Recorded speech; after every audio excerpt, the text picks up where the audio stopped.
Good evening and welcome to the February 8th meeting of the Board of School Trustees. This meeting will be open to the public during Indiana's ongoing public health emergency as declared by Governor Holcomb. Masks must be worn at all times on FWCS grounds.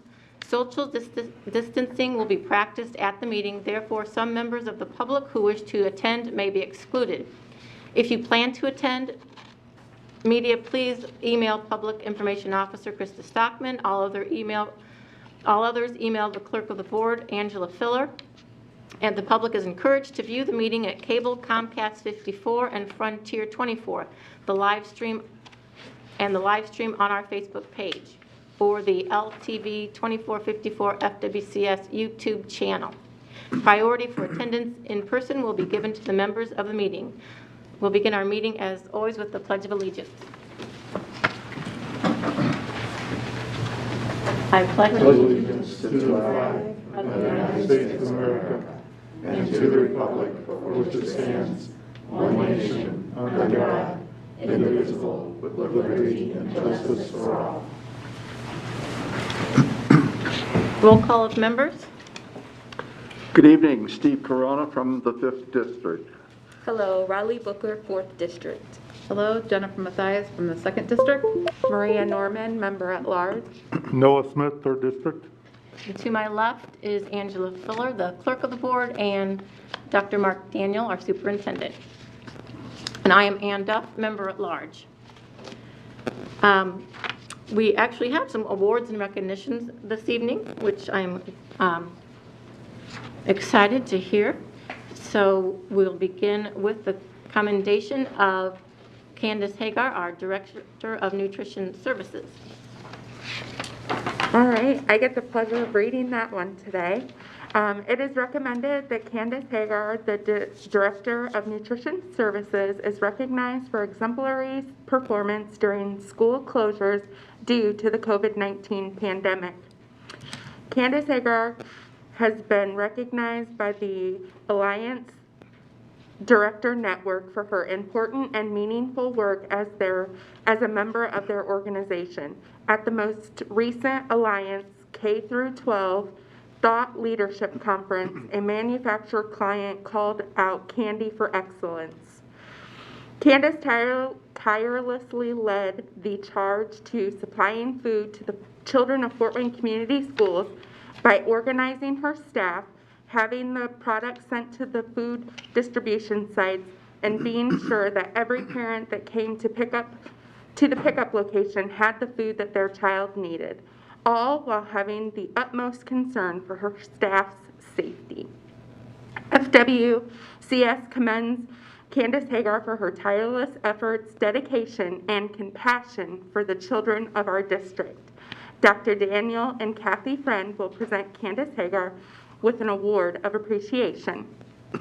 Congratulations.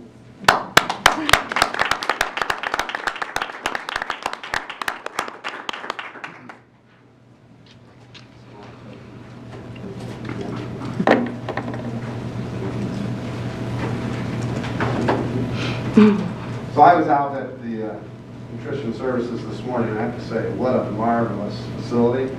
And Candy has been doing this for 14 years? 12 years. And as such, I'll tell you, it's a humming operation, and to be quite frank, for us to continue with our food service during this pandemic, it's nothing short of a miracle, so thank you.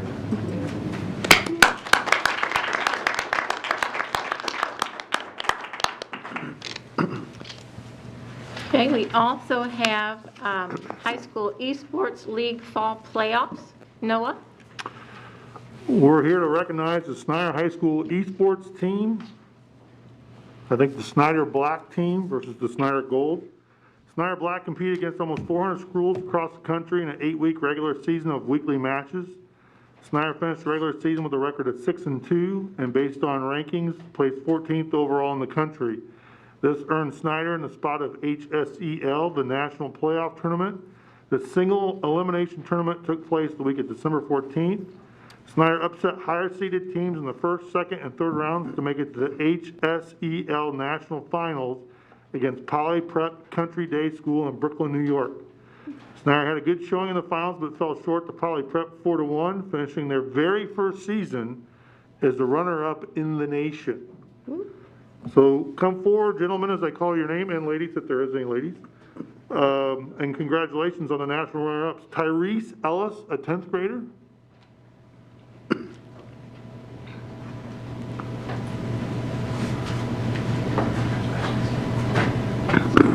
Tyler Armstrong, 10th grader, not here today. Dalen Banks, a 9th grader.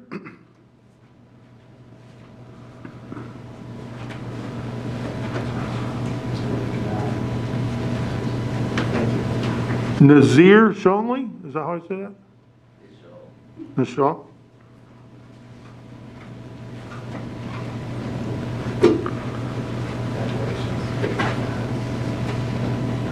Kaiser Kent Cuevas, not here.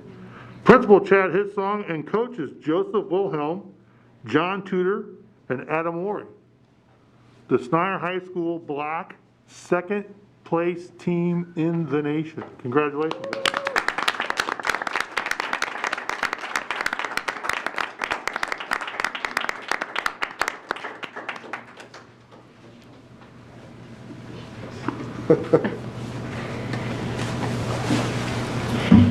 After your pictures, can you tell us a little bit about what you do in a tournament?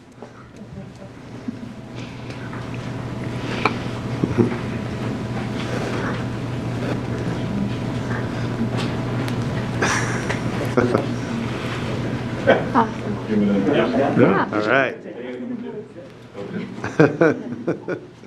You go first.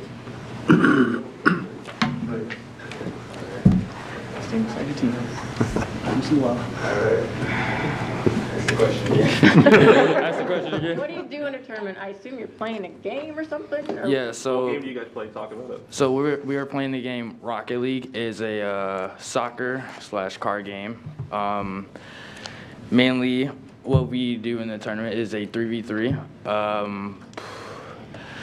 Basically, orange and blue team, and we had. The morally about the game is that how we played is we played very defensive and offense as well. Like I said, it's more of a mechanical game, I would say, because I'm a mechanical player. So I would point it more of it's mainly mechanically morally about mechanics and how you would use the brain as well. That's kind of like how I like to describe Rocket League as well. So is there a lot of practicing? Oh, yes. A lot of practicing. I would say, like, my teammates were always like, everyone was kind of surprised how many hours I actually put into the game. I would say more than 5,000 hours. And that's just alone sitting in by myself and practicing literally by myself, doing whatever I can to get better at the game. Was this a game that you played prior to this team sport, or was this new? No. You've had experience before. Yeah, I had experience, yeah. Okay. Weren't you on TV? Yeah. And what did you say to the broadcaster then about this Um, sporting event that you're participating in? I told them basically the news channels. I told them exactly like so basically when we hit finals, they had interviewed us, and I told them, you know, we're gonna come back this fall and we're gonna come back stronger and we're gonna try to hit first place. I also think I remember you saying something about this is helping you focus and get your studies up. Mm-hmm. And if it wasn't for this, you might not be doing so well in school. Yeah, at first I wasn't doing as well in school. I really didn't have a motivation, well to speak, and I kind of was just everywhere. Eventually, when I found esports, which was last year, it kind kind of knocked me into some type of sense, and that motivated me to do more good, obviously, and get my grades up so I can play, and and here I am. Congratulations. I was like you too. I tried to keep my grades up so I could play sports. Exactly, It was different yeah. sports, but Yeah. that's important. Do you feel like your teammates had that same experience? Yeah, they probably actually were able to keep their grades up, and obviously, it's just for me. For me, obviously it was different for me, and I was just like, cause like I started off with D's and F's, and then eventually, this coming year I had started off semester 1 with A's and B's, and this semester as of now, I'm starting off kind of slow, and I'm working my way up back again. Awesome. Yeah. Good job. So are there more than just the three of you on the complete team? Yeah. Okay. Yeah. As of right now, this is our main roster. We had Kaiser. Yeah. Yeah, let me talk a little bit. So we've got about 65 students total in our program that we started last semester. We play a few different games, but what kind of Tyrese hit at and what Mr. Smith was talking about is what we're seeing success with is students who aren't engaged in other activities, which is the really cool part. I mean, a lot of students aren't engaged in extracurricular activities. They go home and play video games, and we're tapping into kind of that demographic of students. What some of them think is they might just be sitting around playing video games. What they're realizing is they're part of a team, an organized team sport. So we're instilling in these students the same sorts of attributes that we get in normal team activities, but just in a way that's maybe reaching a different audience than traditional sports do. When we were doing our college visits, we saw the esports computer lab. Is that something, can you get a scholarship in esports? Yeah, there's about $20 million a year available Wow. for college esports scholarships. And the really cool part is Northeast Indiana's kind of a growing market for esports in particular. So we're trying to develop partnerships with St. Francis and Indiana Tech. And Trine has a really big program. So it's really developing nationwide, but specifically here in Northeast Indiana. So maybe that's something for these young men to strive for. Well, as a proud Snyder graduate and representing the district, I'm really proud of you guys. I guess I would ask you, or Chad, Mr. Hissong, what did it take to get this program up and running? Because I would like to think 4 other high schools are Yeah. knocking on your door and asking about that. I would say it started with vision and Mr. Hissong really wanting to do what's best for students. Because there were a lot of hurdles and there were a lot of opportunities to just say, well, no, it's too difficult. But we realized the opportunity that we could offer. So logistically, I would like to think maybe it's a little easier since we kind of went forward and kind of were trailblazers in this. But there's still a lot of work to do in terms of making it something that's not stigmatized. Because I think if you still ask a lot of people, they say, well, I don't want my student just playing video games in school. And we got to get people to realize it's not that. It's participating in this sport that has all these benefits. So we're hoping that we can start kind of like a little spark that ignites a larger group in Fort Wayne Community Schools and Fort Wayne in general. So you said there's 65 kids. So Give or is take. it a class as well as, or is just That's something we're extracurricular? looking at eventually as an actual esports course. From areas like broadcasting to social media management, marketing, journalism. So we're tying those things in an extracurricular level right now, but eventually it'd be nice to offer a course. And so do you meet every day after school? or- Yeah, so between all of our games, we have weekly games and practices for every game. So we're there every night for a while. Awesome. And there are students that are there every day after school as well. Great work. And students, do you feel like you've met friends that maybe you wouldn't have met before joining the esports team? Oh yeah, for sure. Yeah. Yeah, like I said, I met Dalen and Kaiser and Nas and even our friend, I forgot his name. Tyler, yeah, I forgot his name already. But, well, for sure, if I never really did esports or I just kind of brushed it out the way, I definitely would have never met them. Wouldn't. I definitely want to take the opportunity to thank TK Herman and Aptera. We have a partnership with Aptera that's made this possible as well. And it's not just a financial partnership, but an actual learning partnership, tying in with deep learning, where we have students working with them to develop our esports website. We also have marketing students working on developing jerseys with them and their company. So it's a nice kind of tie into what we're doing with deep learning and learning partnerships as well. Awesome. Let me ask some basic questions. So we're encouraging students to play video games with the understanding that it doesn't detract or diminish what you do in a classroom. Is that correct? Yeah, correct. If anything, it's bolstering what they do. We have strict requirements. They're not allowed to be failing any classes, and we monitor grades and behavior and performance. So what is the esports scene like in Fort Wayne? What is it like? Yeah, I mean, we're the only high school in the region that's doing this. And I know that because I've seen this, that there are professional esports leagues where the top players are making six figures, right? In a single tournament sometimes, yes. I mean, and with large crowds, thousands of people watching them.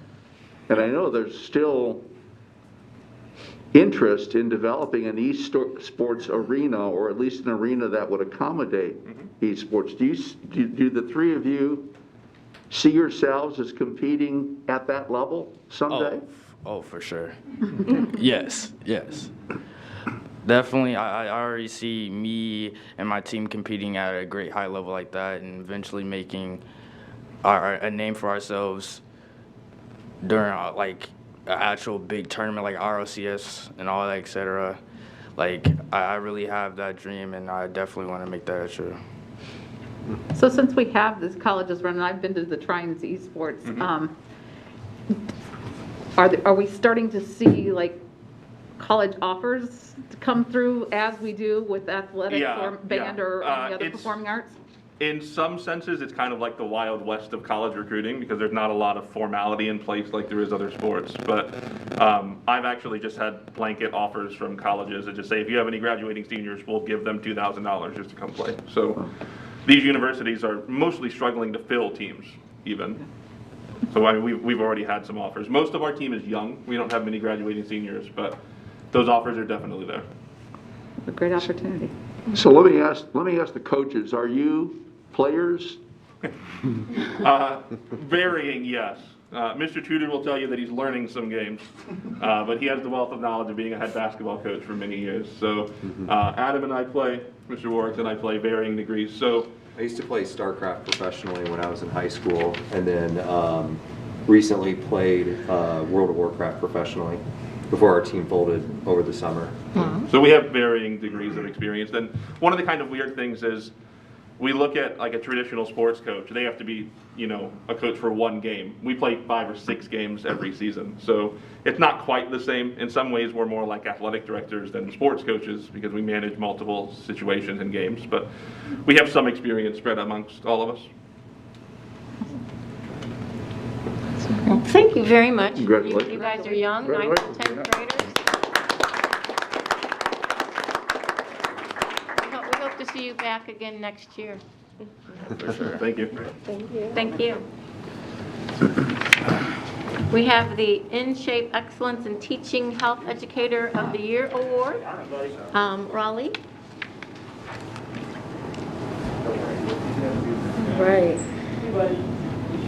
It is recommended that the board recognize Southside High School teacher Wendy Meerwald for being named In Shape Excellence in Teaching Health Educator of the Year.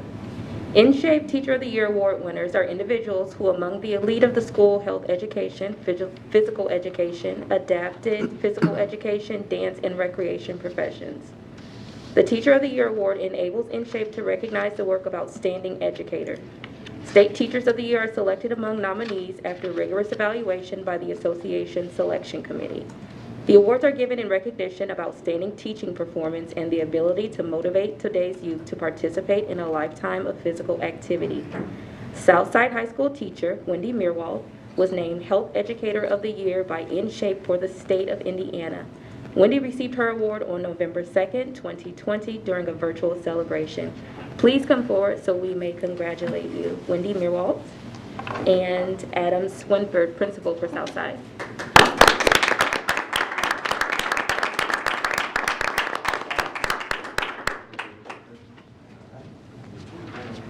Yeah, proud award.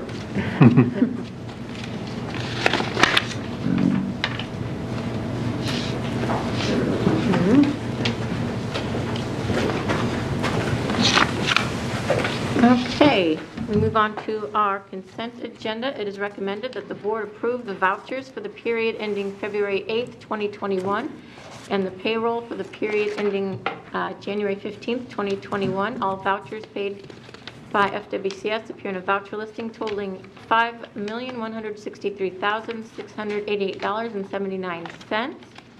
Gross wages and fringe benefits paid by FWCS appear on the payroll certification document for a total of $8,463,485.72 for the period ending January 15th, 2021. We also will be approving the personnel report. Move we approve. Second. Dr. Daniel, did you have any? I do have something to add Okay. for this evening. For second semester, elementary in-person class sizes are continuing to increase. So there has been a need for additional elementary teachers, as we still need to have virtual-only teachers for those students who have remained remote. Hiring additional teachers will allow buildings to balance numbers to attempt social distancing. We have posted 10 of those positions ranging from 2nd to 5th grade. Our virtual learning has continued to be refined and improved to address remote learning for years to come. Great. So we're getting more in-person students. Okay, all in favor? Say by saying aye. Aye. Any opposed? Same sign. Okay, thank you. We move on to new business, having no old business. The recommendation is a elevator modernization project. It is recommended that the board approve the following construction contract for the modernization of elevators at the Anthus Career Center, Shawnee Middle School, and Northrop High School. Base bid for Anthus is $406,277. Base bid for Shawnee is $127,519, and base bid for Northrop is $132,643 for a total of $406,439. The project was procured under a cooperative purchasing agreement with U.S. Communities Governing Purchasing Alliance and OMNIA partner. Funding for the project will be from 2016 and 2020 School Basic Renewal Restoration and Safety Project funds. The work will be completed in phases and is anticipated to be substantially completed by August 2021. Questions will be addressed by Director of Facilities, Darren Hess. Is there a motion to approve? So moved. Second. Thank you, Maria. Thank you, Raleigh. Okay, any questions for Darren? Darren, will these be similar to the elevators that were put in Grile?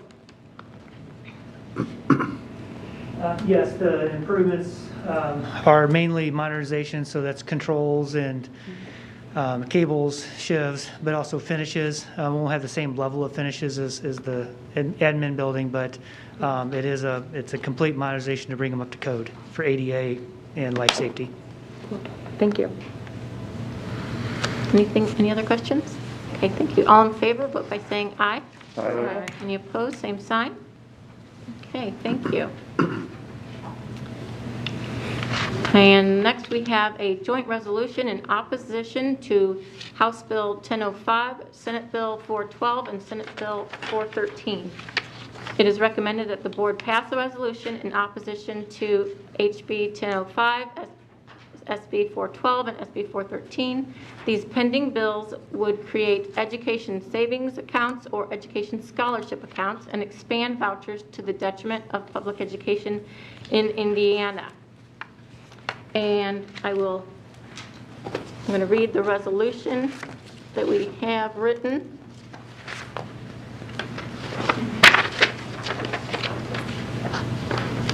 Whereas the Indiana General Assembly during its 2021 legislative session is considering House Bill 1005, Senate Bill 412, and Senate Bill 413, bills that establish education savings accounts or education scholarship accounts, ESAs, and dramatically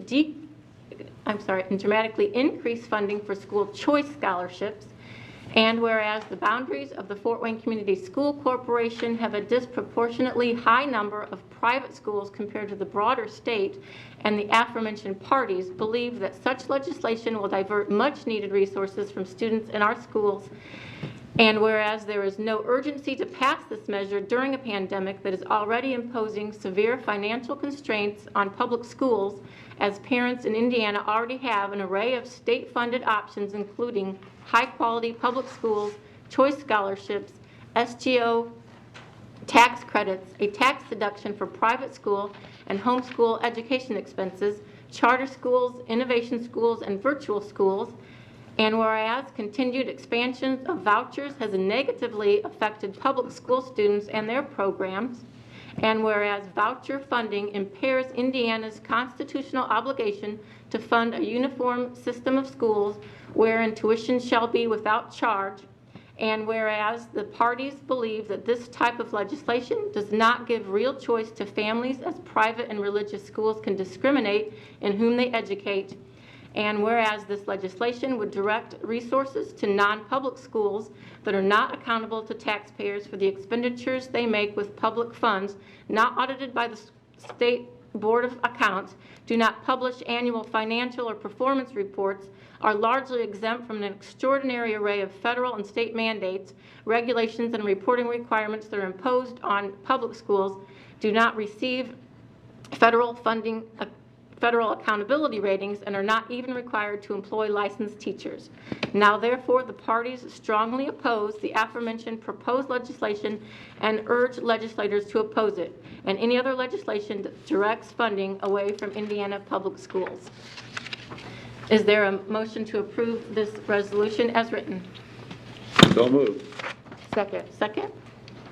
Any comments, or would you like to do a roll call vote? Just a couple of comments. I am so pleased that this resolution is coming before us. So proud to stand with our teachers. We've had this discussion at previous meetings, but in my opinion, what the General Assembly is considering is fiscally irresponsible, and they've not demonstrated the oversight ability to follow the dollars that have been given previously. We all know of the debacle with virtual schools and giving away more than $68 million and never knowing what happened to it. And now is not the time. Again, when we talk about increasing teacher pay, now is not the time to increase the amount of money for vouchers. So pleased that we have this before us. Any other comments? I would second Steve's comments. Kathy, don't you have to account for if we buy toilet paper and who from and how much? You do, right? But as Steve pointed out, the virtual school took $68 million of taxpayer money and can't account for it.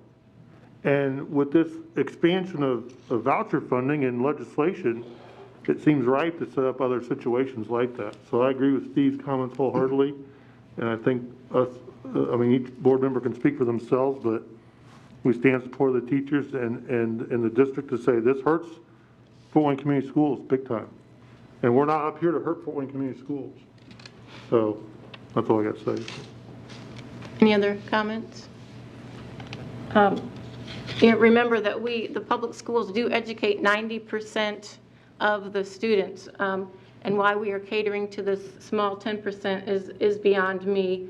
But we've asked many times, we need to take a pause to see if this voucher school choice scholarship is even working. Are students performing better? But they haven't put a pause on it at all. They just keep adding and adding. This bill has now become we used to call it a middle class entitlement. It's now becoming a upper middle class or even wealthy entitlement. I think a family of 5 making $170,000 can get a 90% scholarship. They've taken away the 50%, 70%, and now everybody who would get a voucher would get 90% no matter what their income. And I watched HB 1005 being, or the people giving the testimony, watched the committee meeting. You know, I was appalled that everybody who was for this bill got to speak first, you know, 50-some people, while the people against it waited for 2 to 3 hours. I think most of them seemed to stay the course and speak their part, but to me, the democratic way would be to at least alternate 3 people against, 3 people for, 3 people against, 3 people for. But no, we put all the people who are for it first, probably hoping that our people who are against it, you know, need to go home after waiting for 3 and 4 hours. So again, we are opposed this. The parents don't always have a choice because, like we said in our resolution, you know, they are, private schools can discriminate against special ed students. They don't have to take them if they're a behavior problem. They don't have to take them. Depending on their religion, maybe they don't want to take them, sexual orientation.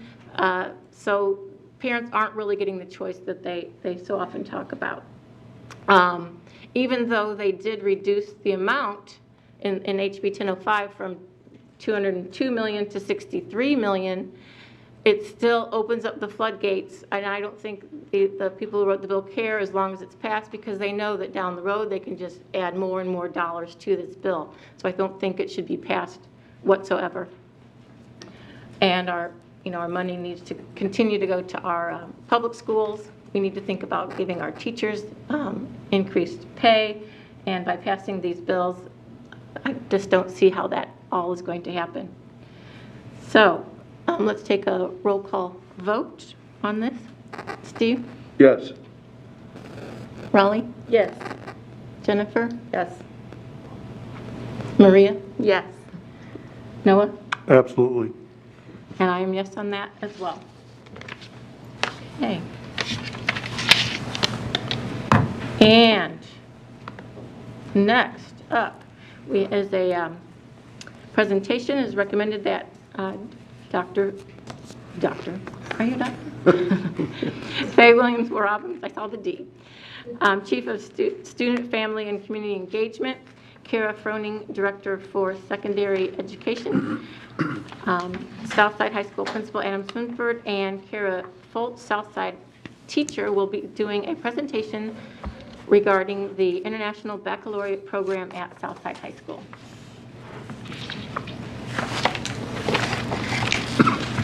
Good evening, President Duff, board members, Dr. Daniel, and our viewing audience. I'm Faye Williams-Robbins, Chief Officer for Student, Family, and Community Engagement with Fort Wayne Community Schools.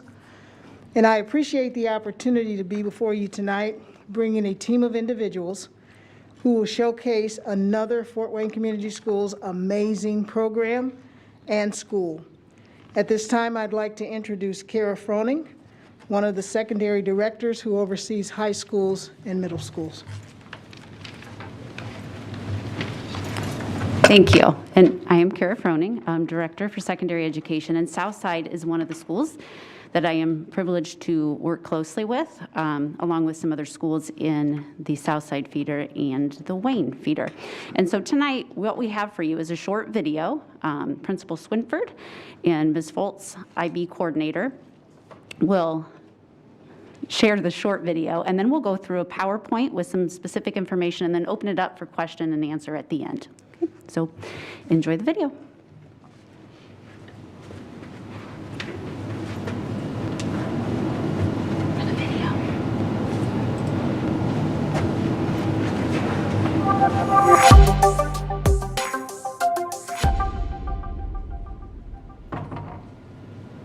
My name is Kara Foltz. I'm the IB coordinator at Southside High School. This is my 14th year teaching, and 13 of those years I've been with Fort Wayne Community Schools. I also teach IB biology in the program and anatomy and physiology here at Southside. So the International Baccalaureate program was kind of born out of Europe, where you have a lot of transient students and they need to be able to go to different countries for college. So the whole point of the program was people coming together and saying, we need some way, we need to have a common measuring stick of knowing whether or not these students we're admitting to our colleges are at an appropriate level. You know, the goal is to provide students with values and opportunities, you know, to enable them to develop a worldwide view. You know, and then the other thing about IB, you know, especially here at South, because we do have the full diploma program, but we also have the program that if a student is gifted in language arts or gifted in social studies or gifted in music, they don't have to go on the full diploma track, but they can go on, you know, we call it a la carte, where they can go class by class. When you compare this to like AP classes or dual credit classes, those classes seek you to have a high level of understanding for just like one subject area. IB is a worldwide, global program where kids are looking at global issues, and you know, we are one of the most diverse high schools in the state of Indiana, if not the country. There's a school in Kokomo, there's some schools in Indianapolis, and there's one up in South Bend, but within any of the counties within an hour of here, no other county is going to offer the International Baccalaureate program. It is a unique program in this area. Some students go off to college and just pursue, you know, doctorate work, whether it's medical doctor or doctorate in specific subject areas. We have people that have gone and taught overseas. We have a student that's waiting on COVID to end so she can go into the Peace Corps. We have people that have done a lot of internships. We have someone that graduated with a master's in environmental engineering and is working up in Minnesota right now. We have artists that have gotten kind of national acclaim. We just had one of our students graduate last year that made it to the top 12 artists in the nation. So we have really fantastic students, and I think that that's one thing that I wish people knew more about the IB program. There are the war stories out there and the beliefs about Southside that just aren't true. Southside is something that you have to see to believe. Before COVID, you know, one of my favorite things to do was to have parents and families come in and tour during the day so they could actually see what's happening at Southside High School, because there's things going on in this building, the IB program being one of them, our STEAM lessons being another. Just the caring and commitment of my students here in this building is something you also need to see, because our kids hold doors, they say thank you, they say please. That's the culture of Southside, and we're always looking to push it that much further. STEAM, everybody knows about STEM, so science, technology, engineering, mathematics. So the cool thing about STEAM is that STEAM has the A in it, and the A stands for the arts. STEAM and IB just work hand in hand. It's a beautiful marriage, to be honest with you. If you look at your studies, it does show that kids are going to retain more information if we can tie it to something that's relevant to them. We show them the why, and we show them the how, and then we let them explore. I get a lot of contact from parents and students saying, hey, I'm going to be a freshman, I'm going to be a sophomore, what do I need to do to be an IB student? And really, there's nothing to do until your junior year. So when we sign you up for your junior year classes, that's really when the IB program kind of kicks in. Do your best and work hard, and then like we'll take over when your junior year comes in.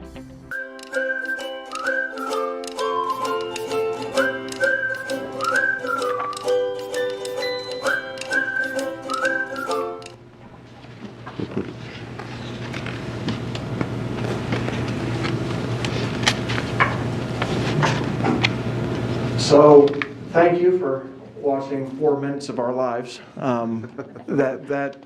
When Jen started doing the video, she said, I'm going to try to condense it and show a little bit of what you do, and you know, that video does a good job.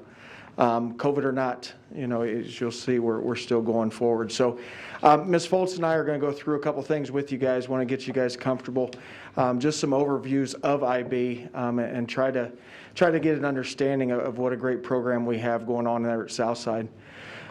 So the International Baccalaureate Program, a rigorous pre-university course of study. The program's goals are to provide students with the values and opportunities that will enable them to develop sound judgment, make wise choices, and respect others in the global community. So successful completion, and this talks about the student that is the full IB student that gets the IB diploma at the end of their high school career. And it can result in a diploma that's recognized by universities, admission selection process, course credit, class standing, scholarship eligibility. You know, we also offer, and I talked a little bit about it in the video, you know, the students that aren't the full IB kids that have that gift in something, you know, just one thing, just language arts, just math, you know, that's where we start pushing them into those individual IB courses, because if we can get that IB on that transcript, you know, that has a lot of weight as they move forward with their lives. You know, and it has rigorous assessments, you know, and when we were going through this, they said, well, give us a list of Indiana's colleges that, you know, support IB. And you really can't, because I sat down with my counselor, Josh Heller, who is, you know, he's the counselor in charge of IB. And any college that you may be interested in, go in, there's a search bar, and you put in International Baccalaureate or IB, and you hit enter, and it will tell you what the IB stands for at that college or university. And, you know, we did searches of the ones that our students are interested in, you know, the IUs, the Ball States, and, you know, every college and university that we put it in, there was something that college could do for our student, you know, that had that on their transcript. So very, very good program we have going on. So I want to go through just some of the course offerings so you can kind of see what students are going to get in the 4 years that they are at Southside. You know, and as Ms. Foltz said in the video, you know, we aren't a 4-year IB program. You know, our IB really starts at the junior year of high school. But to get those students there, you know, we are going to push them those first 2 years so they are prepared when that junior year comes. So, you know, as a 9th grader, and these are some courses that they could take that we will put them in to prepare them for it. You know, Honors English 9, French 2, Spanish 2, Honors Bio, Honors Algebra 2, Phys Ed. And then we'll get into the electives, and I'll have Ms. Foltz explain those to you because, you know, Group 6 and NIB, and you'll see it in a little bit, there's 6 groups, and the electives are in that 6th group. So she'll go through that with you in a minute. Then they move into grade 10, you know, some more of the same. You know, we're going to push them in Honors English 12. They're going French 3, Spanish 3, Honors Chemistry, Honors Geometry, Pre-Calculus. You know, and then students are also going to get their graduation required classes like Phys Ed and Health. And then they'll go back and they'll pick one in that Group 6 again. And then here's where the rubber meets the road, per se. You know, they get to 11th and 12th grade, and the students that are in the IB diploma track, these are the classes that they will take. You know, IB Lit, IB French or IB Spanish, IB Biochem. You know, there's that Group 6 again that you guys will learn about. Theory of Knowledge, AP Econ, and then another elective. And, you know, another positive of the IB program is, you know, with the 3 domains of the pathways, you know, the IB program, when they get that full diploma, that does fulfill domain 3 of an Indiana pathway. So that is also an advantage for our IB students. So, Ms. Foltz. Hello, my name is Kara Foltz. I'm the coordinator for the IB program. I taught originally at Elmhurst, and when that closed, I got moved to Southside and started teaching the IB program. I took over as coordinator about 5 years ago. So I've been doing this job for about 5 or 6 years now. And I was really impressed when I moved to Southside and got to know the IB program because before that I had taught AP biology. And so it was really interesting to me to go from someone who taught AP biology to teach IB biology and kind of see the difference between them. So the first thing you'll notice when you look at the IB program is that all the courses take place, for the most part, over 2 years. So when I taught AP biology, it's like, hey, you've got 40 chapters to get through and 188 days to do it. Good luck. You know, and it was a sprint. I mean, you literally were trying to do about a chapter a week and kind of shove as much in as you can. Well, the whole thing with IB biology and most IB subject is we're going to narrow what we want you to go over. We don't really need to cover fungus or the reproductive strategy of mushrooms. But these are the things we want you to know, and we're going to take 2 years so that you really know them well. And that's something that's a little bit different about the IB program. And then while we're doing that, we're going to try to connect all of these subjects together so you understand the common thread that's between them. So when we're looking at literature, we spend a lot of time, our teachers chose a lot of plays because they wanted to support the theater program that we have. So they're not just reading books, they're reading books and novels and plays and things like that and getting the kids involved with that. Even started doing some more advanced like graphic novels and comparing different forms of literature together. In the foreign languages, which is group 2, we offer French and Spanish. Students are supposed to get 5 years in. The expectation is that they're fairly proficient by the end of that. One of the tests that we have to do for the secondary language is you've got to sit down with a recording device and that teacher, and you pull out a random envelope, and there's a topic in it, and you're expected to carry on a conversation for 20 minutes with the teacher about that topic. And then we send that recording to IB to say, hey, look, these people can actually speak the language because they just carried on a 20-minute conversation in that. That's a lot more authentic than just like me sitting down and like, you know, it says, what's my name? And I can say, me llamo Miss Foltz. You know, it's a really authentic way of kind of testing these people. Group 3 is the history. So we teach the history of the Americas to make sure that we're also fulfilling the Indiana state standards. Psychology is taught as an elective, and we'll get to that in just a second. Group 4, the experimental sciences. I'm the IB biology teacher, so I have a soft spot, and I think it's the best group, but that's just me. A lot of the pictures that you see in the pamphlet or you saw on this PowerPoint with the kids doing experiments, like right here, this is part of our IB chemistry and IB biology class. Once a year, IB requires that they work together collaboratively to come up with an experiment on their own. This is called the Group 4 project. So all of the science kids get together. The student on the left, it was an IB bio student. The 2 students on the right, those were IB chem kids. They had to work together outside of school and come up with a lab that fulfilled both biology and chemistry together. It's got to be cross-curricular. It's got to be collaborative. Okay, this is a big group of the French Honor Society, which is made up mostly of our IB kids, that went to Chicago and they went and learned how to make French pastries. And that group was supposed to go to France. They were really sad about COVID. So, mathematics, this is actually a new course. We used to have math studies, but mathematics is kind of your generic class. It's kind of a mixture of calculus and probability and statistics all kind of wrapped together and kind of shows how those different maths kind of intertwine. And then finally, the last one is the electives. So a lot of kids would take, you know, music or art. But if music or art isn't for you, you can take an extra history class. This is where psychology comes in. An extra language, so I could take French and Spanish, or I could take an extra science. You can guess how many kids take extra sciences and languages. So psychology is the most common, and kids are just interested in psychology. So these are the main things. If you're doing the full diploma, you would take those 6 classes. But along with that, there's actually other things that you have to do too. There are 3 requirements to get the diploma outside of just these 6 classes. Now remember, as Mr. Swinford said, a lot of kids will take 2 or 3, or they might take 4 different classes. If a kid starts to take 5, then I start knocking on their door saying, are you sure you don't want to take a 6th class because you're 1 class away? But the other extra 3 things that they have to do is write an extended essay, which is a 4,000-word investigation. They get to choose the topic, but the topic has to fit in a subject that they've chosen. So they could write a history paper, they could write a paper in IB biology, they could write a paper in French. They actually have to write it in French. But it's 4,000 words, and it is a research-based paper. And this one really stretches our students, but as I tell them, when they're getting really stressed out, this is the best thing to prepare them for college. Because most students don't write a 4,000-word essay at the depth and the kind of research that they need to complete that. Because this isn't just a book report.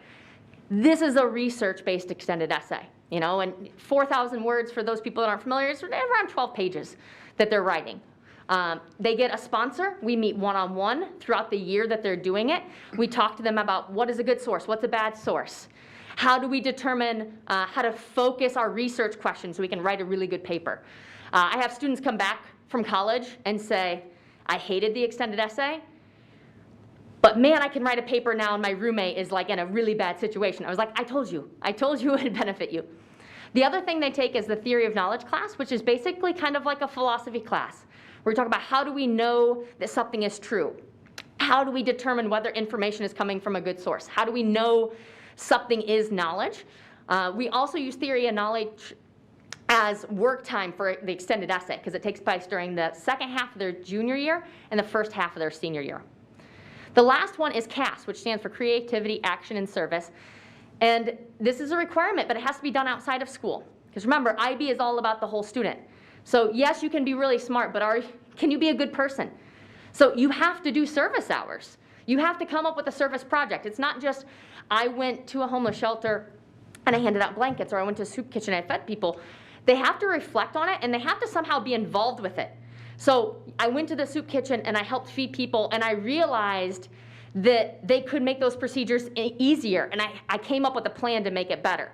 You know, I wanted to help out with the theater program, and I came up with a way of getting other volunteers to come in to get the set design done.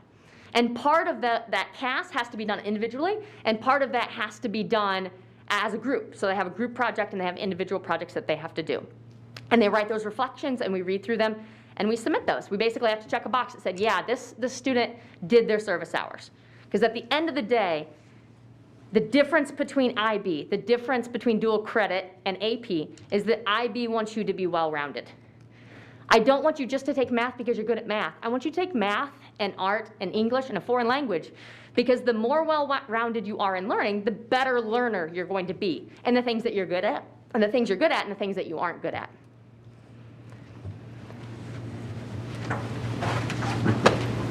Thank you.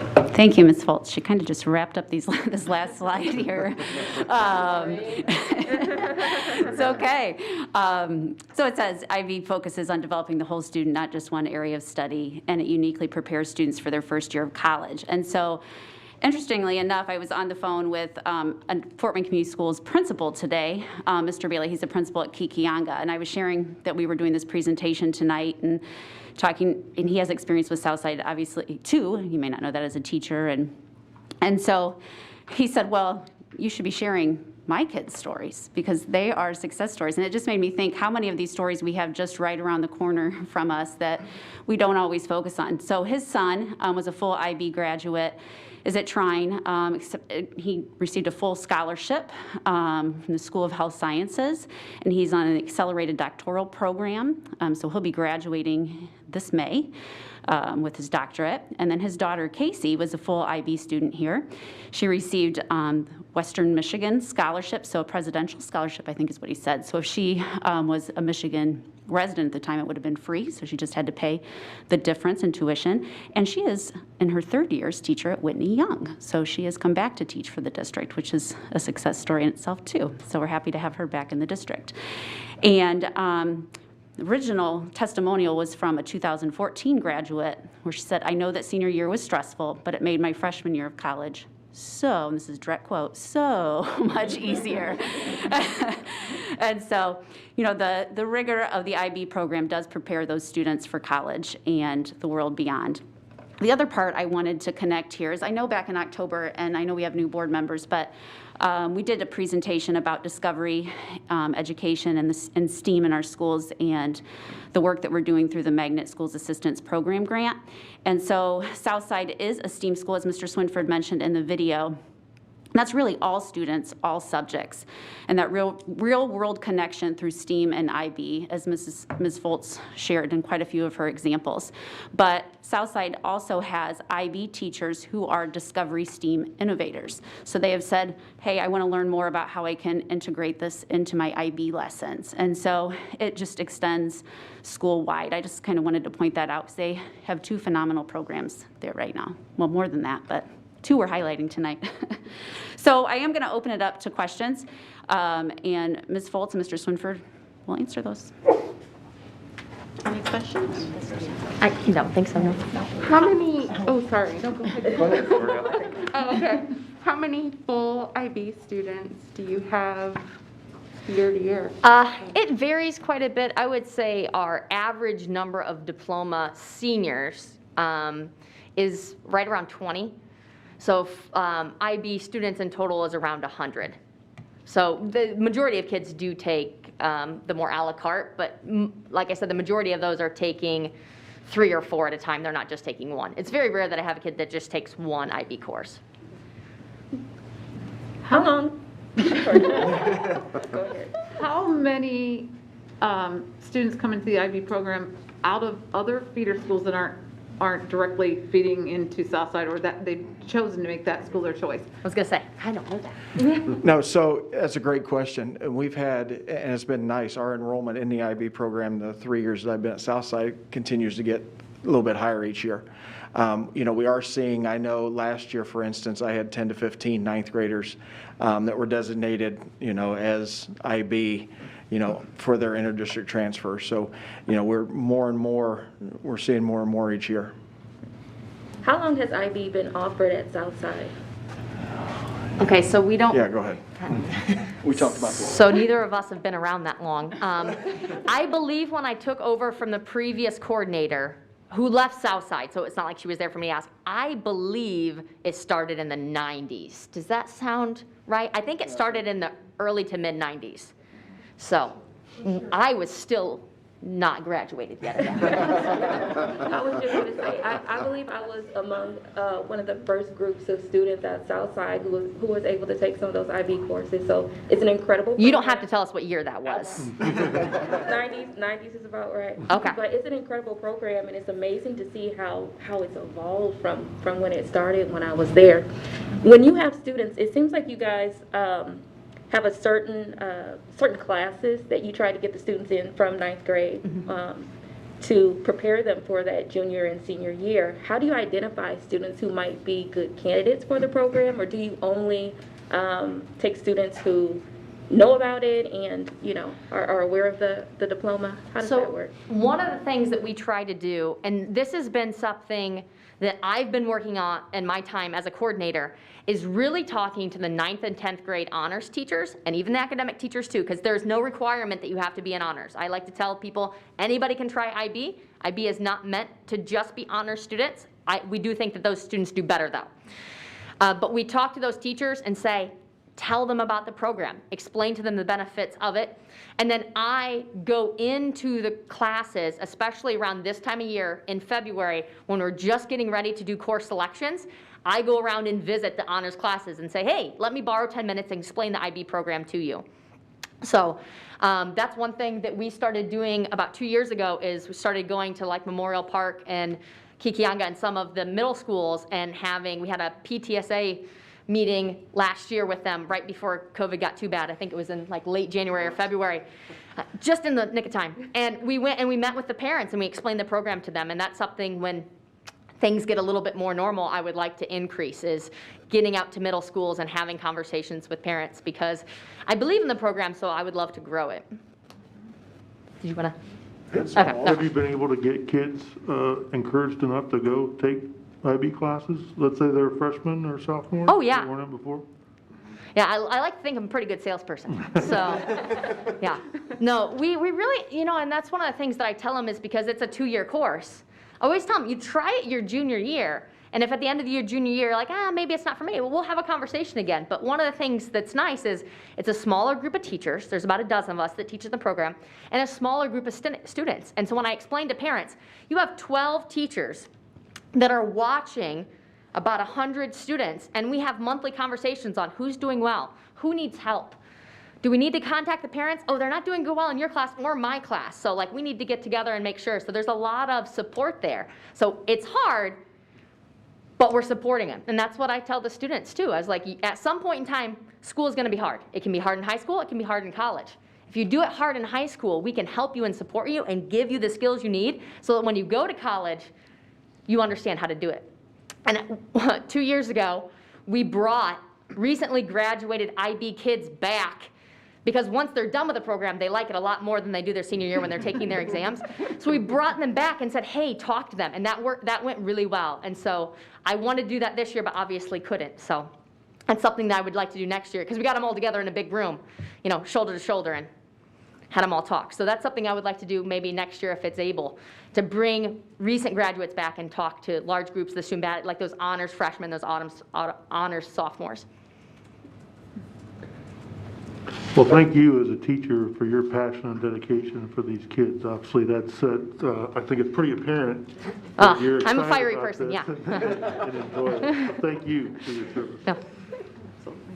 So it sounds like we've been faithful to the program for about 25 years, one of the things we don't control is the external view and the value placed on it by universities and colleges. So how do they view the IB diploma these days? It's actually growing because the number of IB schools in the U.S. is growing. So when you have about 20,000 different schools in the U.S. that do AP, you've got about 900 to 1,000 schools that do IB.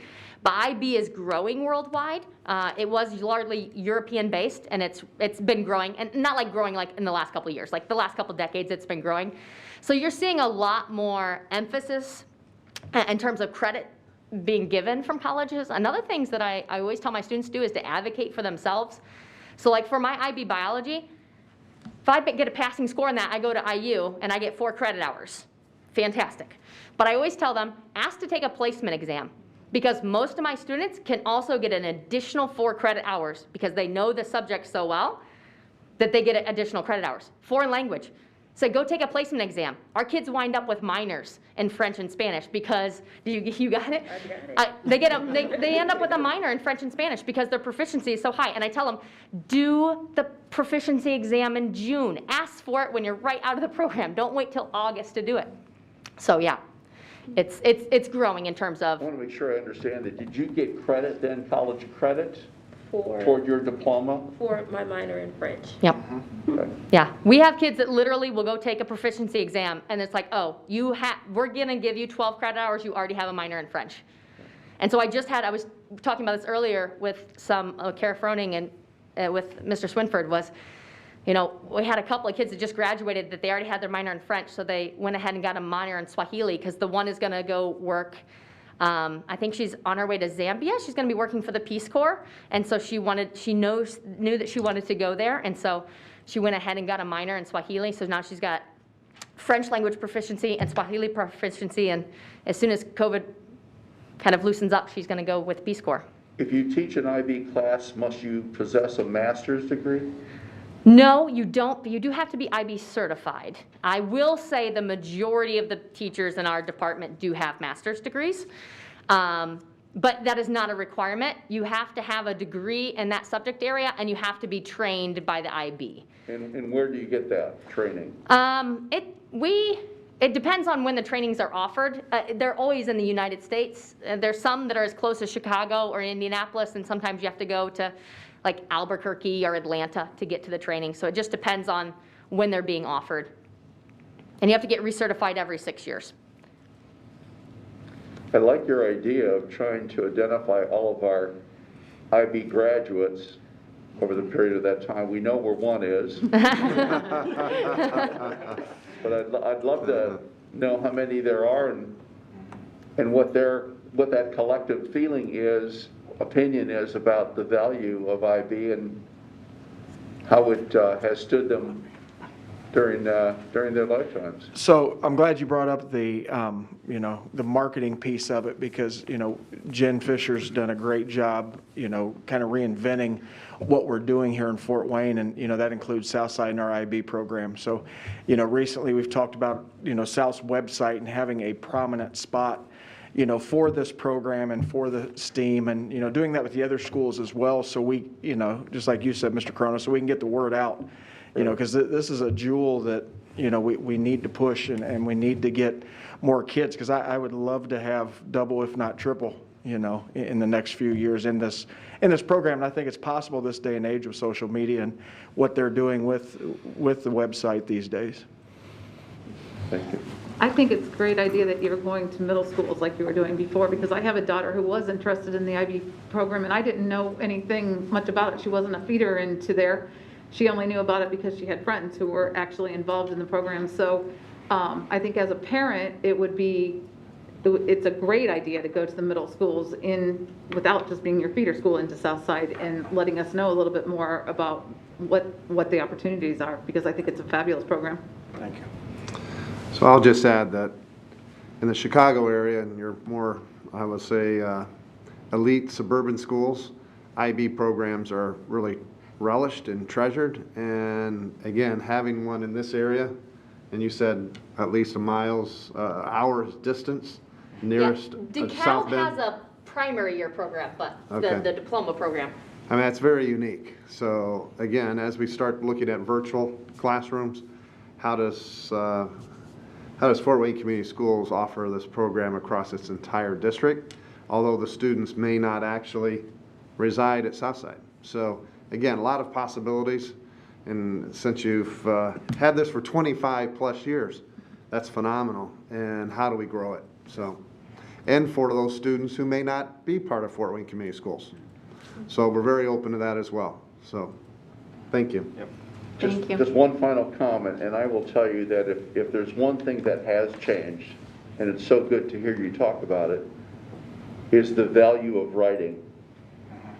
I think in the 25 years that writing now is more important today than it was in the mid-90s, and I know it's a pain in the butt to write 4,000 words, 12 pages, but I'll tell you what, I think it will do you well not only in school but in competing for jobs out there today.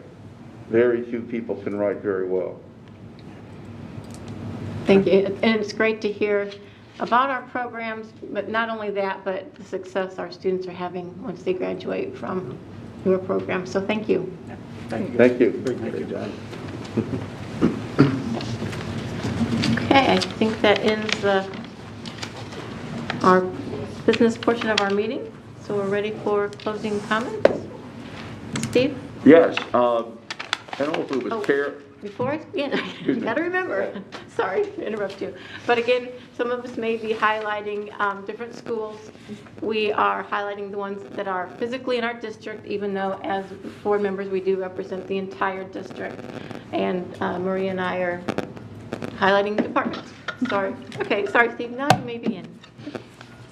I don't know if it was Kara or Adam mentioning something about Trine University, a student there, but I was up there Thursday for a visit and had a chance to meet a number of folks, including representatives from their School of Education. And I just wanted to pass on, and I'll get this to Superintendent Daniel's office, but met some really interesting folks from their School of Education. They are offering Montessori training, and I believe it may be the only university that has training affiliated. There is Montessori training available in the state of Indiana, but Trine may be the only university offering it. Secondly, what they're doing, and they've seen a phenomenal increase in enrollment, is with the fact that they've now embedded Google instruction into their coursework, so that if you get a degree in education to teach, you will be proficient in having better communication skills using Google software with students. Secondly, they're also getting involved with instructional design work so that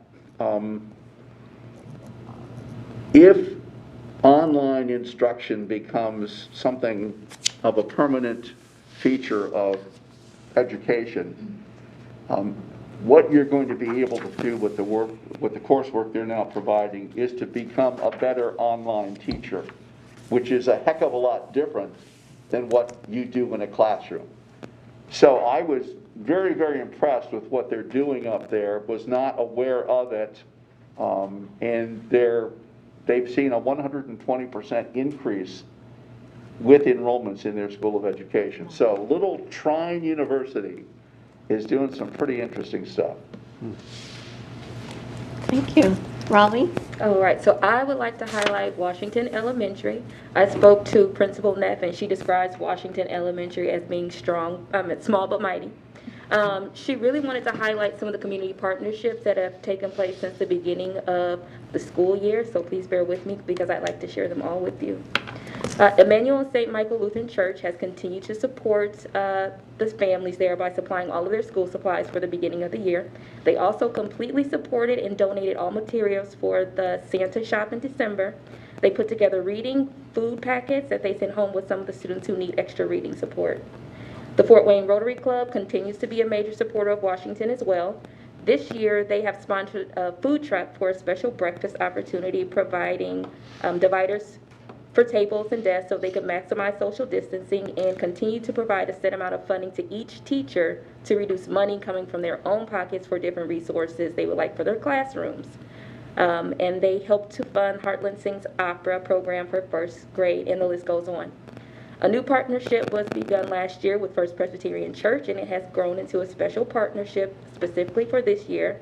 They are the first organization to fully fund Volunteer to Pack, Blessings in a Backpack for a school.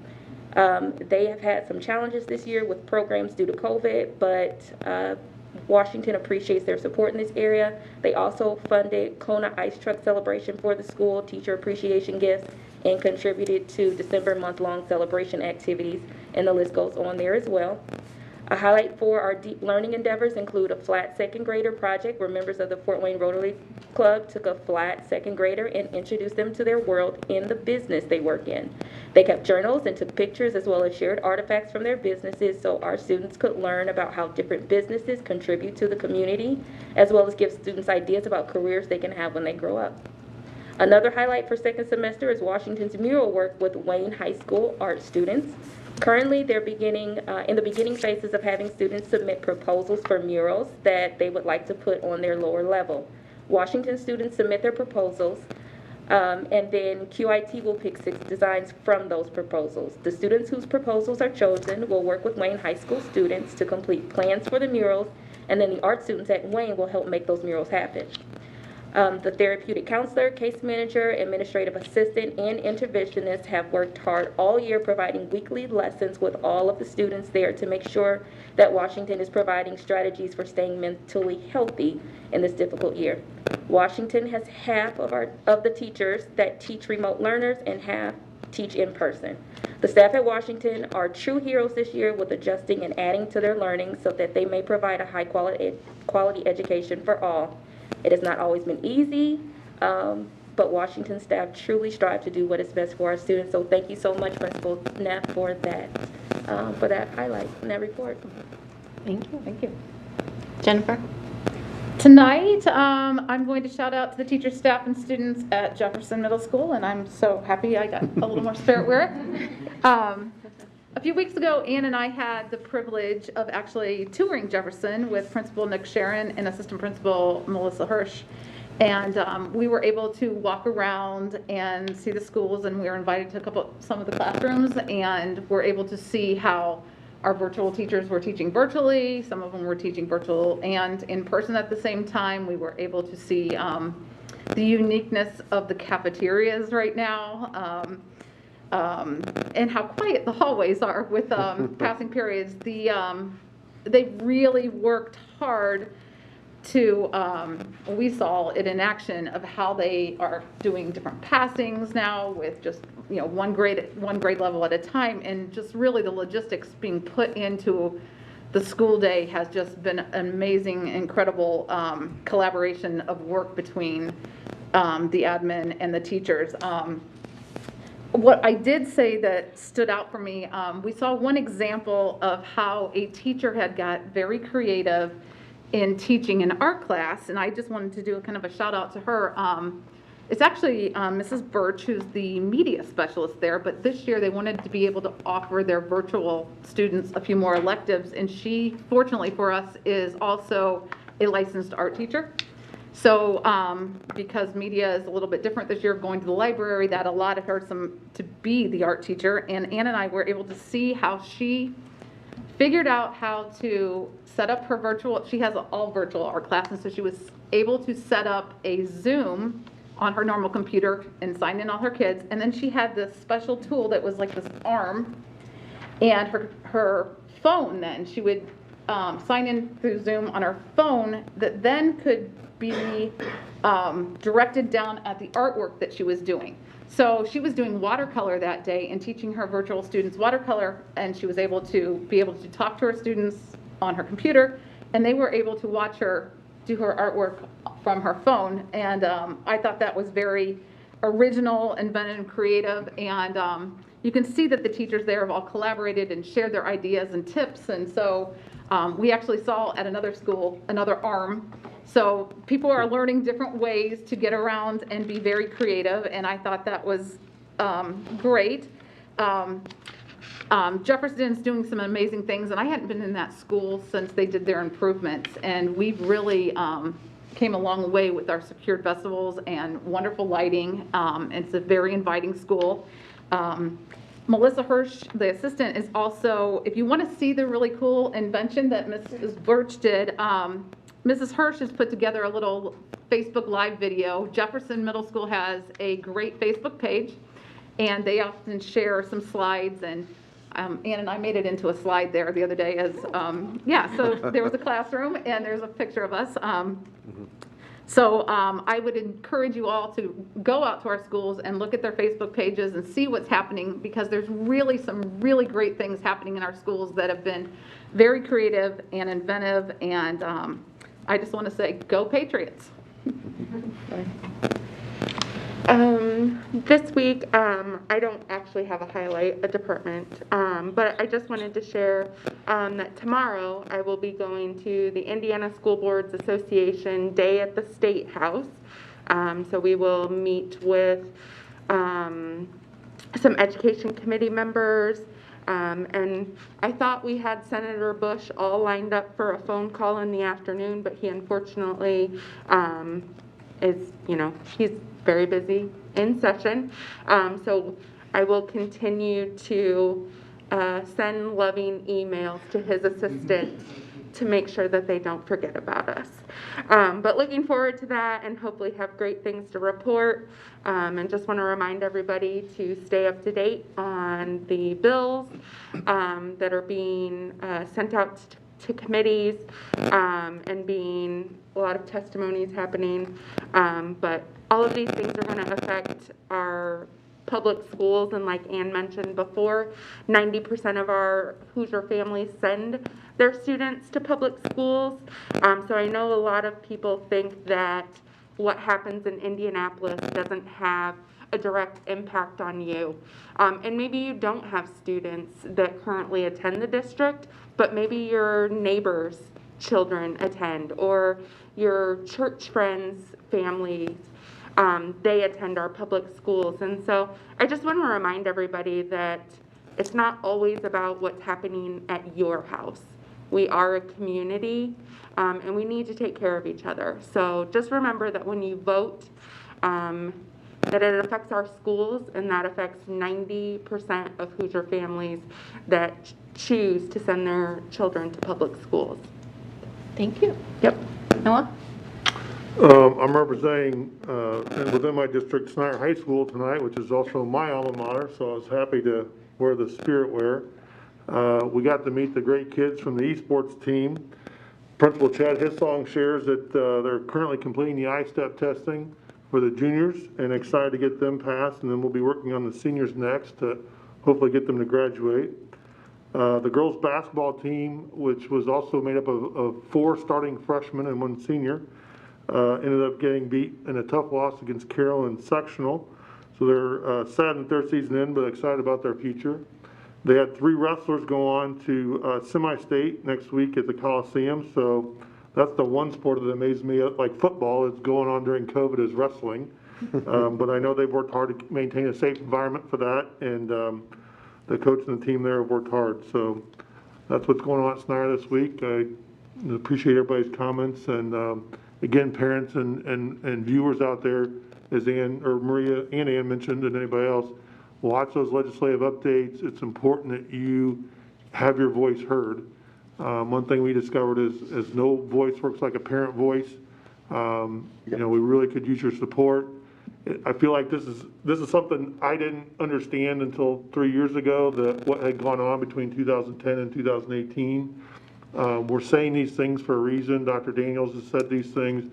Kathy Friend has said these things. The newspaper has said these things. We made this resolution tonight. This will negatively impact the district, period. We will not be able to attract, retain, and keep great teachers like Kara Fultz and her group. These are the kind of real life situations that happen as they continue to cut the budget. So parents especially, feel free to hit any one of us up on the board to make contact with the state legislator. You can go, or just Google who your state legislator is, your address, and who's my state legislature, and feel free to contact them and tell them vote no against HB 10,005 and continue to support public education. Thank you. Dr. Daniel? Actually, no comments for tonight. Okay, well, thank you. I'm highlighting one of our student resource officers, James Payne. His main school is Lakeside, but he also visits Forest Park, Brentwood, Northside, Adams, and Snyder. I asked him what the favorite part of his job is, and can you believe it? Interacting with the kids.